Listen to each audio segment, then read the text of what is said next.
is a cross section of the skin with the hair shaft. Okay, so here's a hair papillae with a lot of mitotic activity. Okay, as it grows up, it's gonna start dying. Well, that's why up here is dead, and then this part here is called a hair shaft. Okay, there's a lot of mitotic activity down here. It divides. It will start pushing up just like your skin, and then it dies. Okay, and then the hair shaft, it goes through the epidermis. Now down here you have a muscle called the arrectopili muscle. Arrectopili muscle is mainly for thermal regulation. When you're cold or get spooked out or whatever, this muscle will activate, and then you have your hair shaft will raise up, creating goosebump. Lots of goosebump, lots of hair sticking out together. That it will trap air inside and keeping your body warm. Just like in the winter, a cat will have, they look more fluffy, because their hair is up, trapping air, keeping them warm. Sebaceous gland. Okay, it looks like this. It's pretty much an oil gland.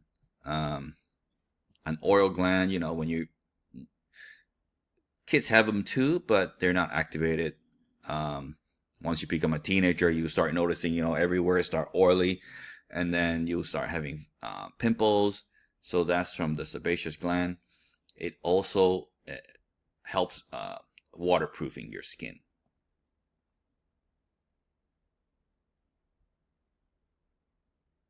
Here's an anatomy of the nail. Okay, so the nail is formed from the nail bed. Okay, the nail bed's here. Okay, comes from the nail root. Okay, and it will extend outward. Okay, this part right here is called the eponychium. Right here, the eponychium. This is called the laluna. Okay, looks like a moon shape. Okay, lunula. Okay, looks like a moon shape. Okay, here's the actual nail, and underneath the nail, where it's connected to the skin, is the hyponychium. Okay, and again, you have the epidermis, which is outer skin, and then the dermis. Phalanx is just the end of the bone of your fingers of your finger. So in the nail bed, produced by epithelial tissue with stratum basale to support the nail. For the nail body is also called a plate, which is dead keratinized formed from the nail root, part of the stratum basale. Feature is the lunula. Okay, cuticle and lateral fold. Okay, the lateral fold is in there.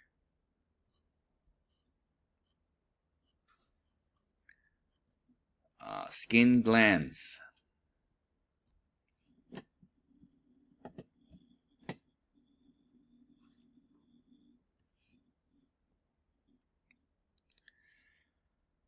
Sweat gland. Remember, they are ducts. These are sweat glands. Okay, it's not a serous gland. Okay, it is open to the outside. Okay, it is open to the outside. So this is a mucosal gland. Okay, mucosal gland will secrete things, and is gonna go out. Okay, there are two types of sweat glands.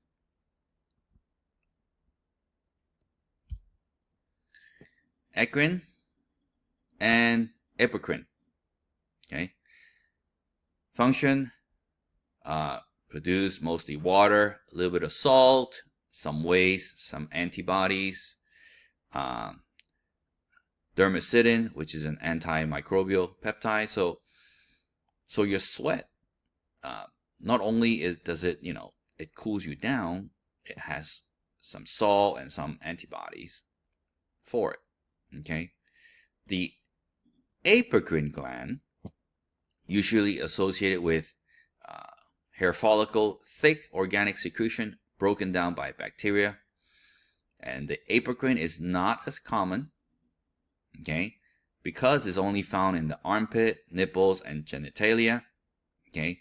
So this area smells more because there is organic material secreted, and bacteria will break it down. And when bacteria breaks it down, it will create an odor. Okay, so eccrine is, think of eccrine as everywhere with the E, and apocrine will be in the axilla. Axilla is your armpit. Okay, so armpit, nipples, and genitalia. Okay, sebaceous gland. We looked at some sebaceous gland already. Okay, sebaceous gland produces sebum. Here's a sebaceous gland. Here is a cross section of the hair follicle. Okay, attached to it is the sebaceous gland. It creates something called, it secretes something called a sebum. It's got antimicrobial and it prevents dehydration, so waterproofing. Okay, scatters everywhere except the palm and the sole. Why? Well, because you don't want oily stuff in your palm and feet when you grab things. You don't want it to be slippery, right? And when you're running or something, you don't want it to be slippery. But remember the palm and the sole has a thicker layer of skin as well.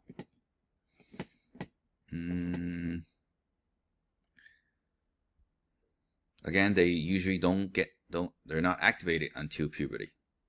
Okay. Remember the 5 function? Okay, we saw in slide 1. Okay, so your skin again, summary, okay, prevent water loss, prevent entry to microbes, okay, protection from abrasion, protection from UV light. Now here are several things you need to memorize, not only for this test, but you'll see it throughout. Okay, these are some of the hair, some of the nerve parts some of the nerve cells called the called the corpuscle.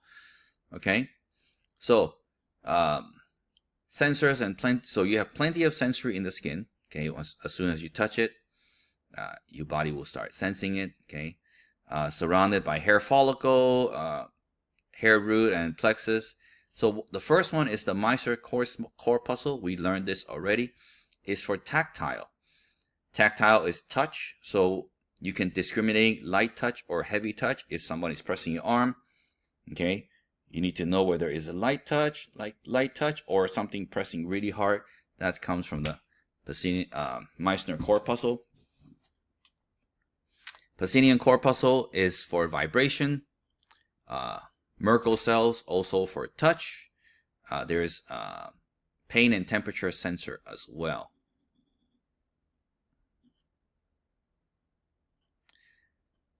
Temperature regulation.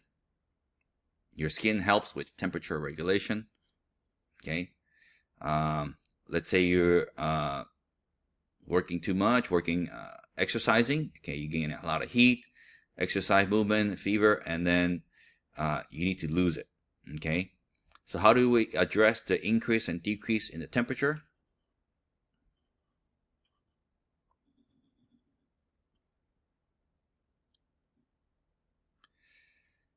So here, of course, this is in a cold environment and this is in a hot environment. Okay, your blood vessels, okay, will regulate that.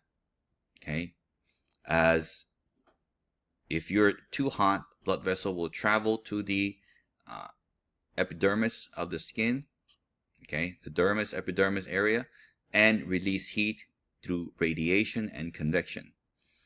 And then here, blood will not go too far, so heat is not radiated out. Okay? So heat leaves the body through radiation, conduction, convection, and evaporation.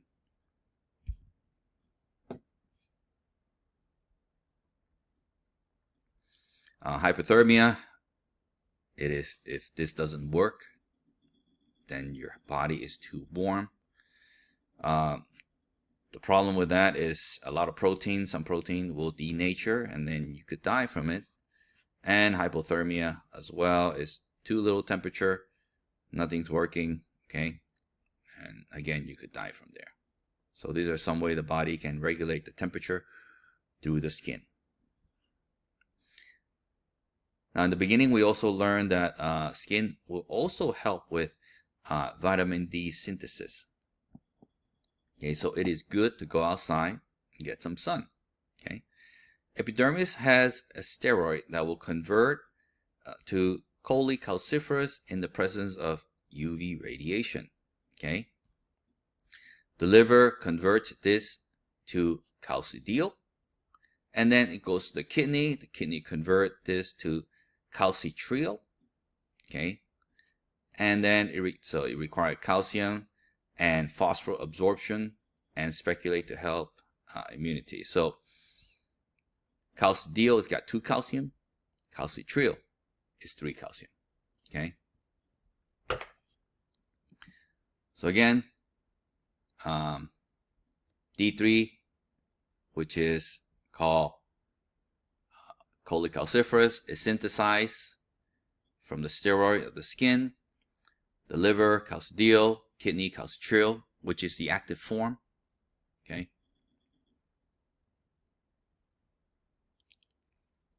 When you don't have enough vitamin D, you will get something called the rickets, where the bone is too soft. Okay. It is a painful condition. Okay. Disease, disorder, and injury to the skin area. Okay. So every time you have an issue, okay, first thing that's going to happen is inflammation. Okay. Inflammation is going to happen. There are 4 signs of inflammation, 4 cardinal signs. Okay.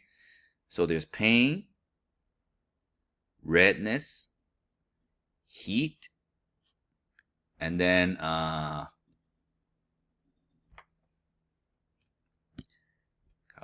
rubor, yes, and swelling. So there is, so first thing is going to have pain, and it's going to swell up so that macrophage and everything will go in. There's heat presence, and then there's redness. Okay, it looks red. Okay, so that's the 4 cardinal signs of inflammation. Skin cancer. Okay, remember, cancer is when you know, the mitotic activity continue without stopping. Okay.